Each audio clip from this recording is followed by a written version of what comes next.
Men goşgyny öz doglan günüme bagşlap ýazdım. Martyň 17-si doglan günüm. O aýdýalara ogry iş tapmada ogurlymany öz telpegine ogurlaýan bolmaly. Şoňky ýaly eşuň bir boşlap bolum öz doglan günüme de bir ýadyň dedim. Öz doglan günüme bagşlap ýazdım muny. Wagt diýenin göre göýäk bir suw. Bugünün ha ýene doglan günüm. Bagtyma döneýin göýäk aqu taglyk bilen garşy adyan doganlar men juda bagtly doglan günüm. Eýje günni müňde şükürler edýän 49 serpay beren Hudaýa ömrüm dowam tüýjü günleri taýa kynymdy Taňrym hem doatlam taýa ýylgyryp gurjagma doglan täze ýaş men üçin parlak ýyllar galamgaş hem meni diýetdin ýylyna dünýä iňin günüm ýady salmaklyk nägil bag atajanly dost barka täze ýaşy gurjagyndan almaklyk arkatynda mı dam türkmen baýdagy Oltoň ýaşadykça ýaşatyň gelýär. Ömür atyk tap dur tolmaz gülleri, yürekler şadlanýar, kurtaplar gülýär. Dost diýin görüp bilýänler, çagyrdan hyzmatynda durup bilýänler, mehman bolup bartan birden öýüne, hanyňkydy meýli kurup bilýänler. Dost kaptyn, dost açamyş diýerler. Garşy alýan bugün täze ýaşymy halkadyr yürekleri elmidam halk tanatyn atajanlar bäsmi. Yaşadıkça şeyle yaşadım gelýär.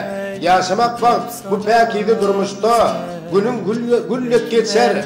Kıyınçılık görüp bolmaz. Dost ödüm elgendir derman gerişde. Täze ýaşy terpay beren hakanda. Dostum ile paylaşan ve şadlığım ömürdük bugünmüz toydur tabara gülkü kemra kaygı menne ýatlygym.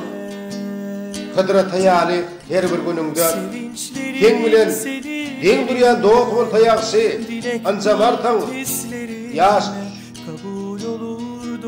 ýaşga ýaş goşulur her türlü dürdenler haliniň naksy durmuş ýükünden çekişen dostuma ertir ýerden geljek salam diýler ýat ýurtda türkmeniň paýdagyn gerde şahyr alhamynyň kalam diýler boynumy ýyldızdan halkadyr dostum inşallah ömrüm ömre uza bir uzatdım golumu ata janyma hoş günlerim güneş kiminde da ver bugün täze ýaşym bagara batdym inşallah hoş günleri getirsin kanımda kär tüýjü arzularym bar netip bolsa taglyk bilen bitirsin munda ýaşamak bar türkde türkmenne saglyk bilen dowam boljak kanım bar ömrümün en son günleçelli hem dostum doganım atajanım bar atajanıma döneýin minnet bar ana dogran günümi edil mehribanlar hemmeňiz bilen deň paýlaşýan şadlygymy beýgalla